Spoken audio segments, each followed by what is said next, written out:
je vais pas citer les pseudos ou les noms. J'ai envie, enfin voilà, si vous avez envie, vous, dans le chat, de vous, comment je vais dire ça, de vous nommer et de dire ah ouais, c'est mon dessin. Évidemment, vous pouvez le faire, chacun fait ce qu'il veut ici, on est libre. Mais moi, je préfère pas le dire parce que ce que j'ai envie de mettre en avant ici, c'est ce que j'ai ressenti quand j'ai vu le dessin.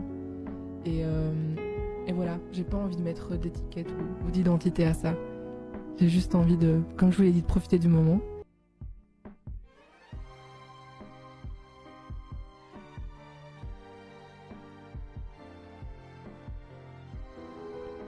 Ce dessin, il m'a beaucoup interpellée parce que quand on parle de l'obstacle, moi aussi, le regard des autres, enfin moi c'est comme ça que j'interprète le dessin. Le regard des autres, c'est aussi quelque chose qui m'effraie. Et c'est fou parce que j'ai fait le choix d'avoir un métier public où je suis exposée justement à la société et au regard de l'autre. Et chez moi, par moments, comment je vais dire ça, ça me procure vraiment, enfin pas vraiment procurer, mais ça fait naître en tout cas en moi une certaine angoisse et une certaine peur aussi.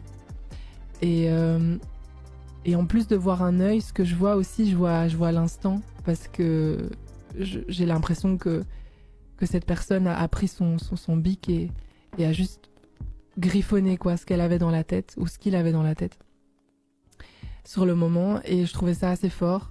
Et voilà, et quoi qu'il en soit, essayez, s'il y en a qui ont un petit peu cette peur aussi des autres, essayez d'être égoïste en fait, de vivre pour vous. C'est pas toujours facile. Je dis ça comme si c'était acquis pour moi, mais ça l'est pas du tout. Mais genre essayez juste de vivre pour vous et pour vos rêves parce que quand je me prends beaucoup trop la tête et que ça prend des dimensions hors normes dans ma tête, ce que j'essaie de me dire c'est juste écoute-le, un jour en fait, un jour la vie elle va s'arrêter et au final on sait pas quand ça va s'arrêter. Donc juste profite d'être là en vie. C'est hyper cliché mais c'est vrai et c'est important je pense de se le répéter. On est en vie, on a la chance d'être en bonne santé, en tout cas moi personnellement me concernant, et j'ai la chance de vivre de ma passion et de vivre un rêve éveillé en fait, grâce à vous aussi évidemment. Donc quand ça va vraiment pas, j'essaie juste de mettre ça en avant. Donc voilà, si ça peut aider certains ou certaines d'entre vous, sachez que ça marche si on accepte de s'écouter en tout cas.